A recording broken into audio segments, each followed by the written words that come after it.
From one of the most popular and beloved rom-com, becoming a show that everyone talked about in the anime community, to one if not the most disastrous rom-com series to have ever exist. Rent a Girlfriend. When Rent a Girlfriend released, on the surface from looking at this show, it's just like any other harem romantic comedy, with the twist being that they're in college, not high school, and the guy is just a loser, so he has to rent a girlfriend. But the more you understand the character, the more it becomes interesting. We got the perfect girl, Chizuru. She is the typical good, responsible, understanding girl. She's trying to juggle her absolutely busy schedule from going to college, going to work as a rent a girlfriend, and chasing her dream career to be a movie actor. The toxic ex, all she does is be negative, be hateful, bullies our boy, and stalks him. She's the person that nobody wants to be around. She gives off absolutely negative energy. She seems like an absolutely broken human being because nobody wakes up with that kind of mindset, and she's just there for everyone to hate. We got the girl who's overly obsessive with our MC for a completely dumb reason. She goes around, follows him, trying to get him to fall for her, and she really loves him. Like, she'll do anything just to get under his pants. Sumi, the shy one, damn you, social anxiety. She's just trying her best like Chizuru. She works as a rental to get her out of her comfort zone. She's absolutely caring. She's even more caring than Chizuru. She doesn't like to talk a lot. She doesn't really have that much of a dream. She's just innocent, there to be pretty and be cute. That's honestly the dream girl right there. She's just a great human being with a good attitude. We got his friends, the horny guy and Kibe, my absolute favorite. Finally, we got my boy, the stalker, the cuck, the man that gave up his college tuition away from his parents to simp for a girl because he broke up with his ex, Kazuya. He is the star of the show. Everything about this man is awful. He got dumped by his ex, he got humiliated, then decides to waste his parents' money on a rental, then gets angry for the wrong reason, and it's just a completely disappointing person overall. But that's why we love him. We want to see him improve. He's young, so he's got a lot of time, and he's got pathways to really improve himself. By me listing all these components out, it doesn't seem like this would be one of the most popular rom-com shows to have come out. In order for an anime or anything to really be popular, there needs to be a lot of memes around it. There needs to be certain catchphrases, but luckily the creator behind this work is actually a pretty interesting guy. Combine that with a lot of big names like the Trash Taste podcast bringing it up to light, and this video right here, Day in the Life of a Mangaka. This video took this series to another level. Personally, I found it through watching this guy, and a lot of people connected with Reiji. They just saw how good of a normal chill guy he was. He has a family, he goes to work, tries to feed the people around him and his family, and he made a pretty entertaining show. Seems like an absolutely humble guy. So I and many decide to support his work by watching this show. And like most people, I fell in love with it. Everything about this show was so captivating. You just can't wait for the next episode to come out. It's essentially like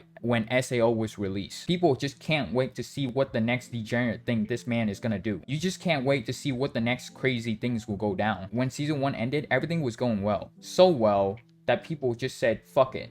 Let's read the manga. We're not gonna wait for season 2. When people started to read the manga, everything was going great. The numbers and the sales proves it. People kept reading, and reading. Then people started to realize that the story wasn't going anywhere. The only thing that actually advanced was the grandma passing away. Kazuya didn't improve, Chizuru didn't improve, mommy didn't cause no trouble, the bitch isn't removed, she just keeps on complaining, and Sumi is taking out the picture completely. She's the only one that isn't a complete psycho. She's just a normal person. After about 150 chapters in, this is when people realized that we were all under a genjutsu by Reiji. Somehow, he tricked everyone to thinking that the story was progressing, characters were improving, things was going really smoothly, when in reality it was not. Nothing really happened. He introduced more pointless chapters, he got a new girl in. I still don't remember her name until this day. That's how much of a waste of time she is. People were mad, they started to complain, me included. We wanted answers from this man, because we have sunk a bunch of our time, and a lot of people have sunk a lot of money into buying cosplays, figurines, poster boards, all that stuff. People wanted answers, and I know for a fact that this man has been on the social media game, so he has seen all the complaints. If he hasn't heard about it, one of his employees is probably going to tell him, because they're constantly on Twitter, or at least one of his investors will tell him what's going on. In comes chapter 218. This is when everything ends. Rent a Girlfriend completely fell off the cliff from here. Reiji decided to let Kazuya cuck himself, literally cucked himself, bruh, and he got turned on by it. Oh my god, dude, you're so goddamn pathetic. More people kept on complaining complaining, and the outrage was at this point through the roof. It essentially got #1 trending on the anime community. As of currently, the manga is still going. It should have ended 150 chapters ago. There have been some interesting events that have gone down,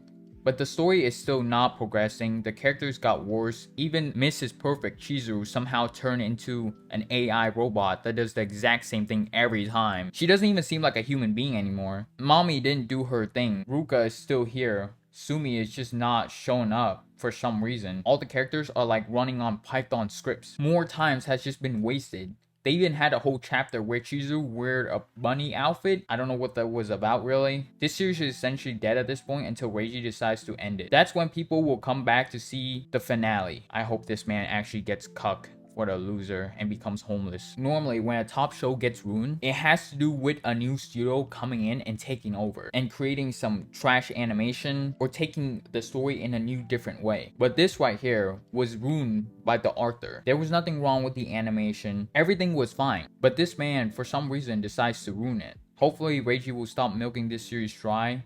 But until then, this show will continue to run in circles. Oh my god, this faggot is a loser. Why would you cuck yourself? I hope he becomes homeless and a drug addict.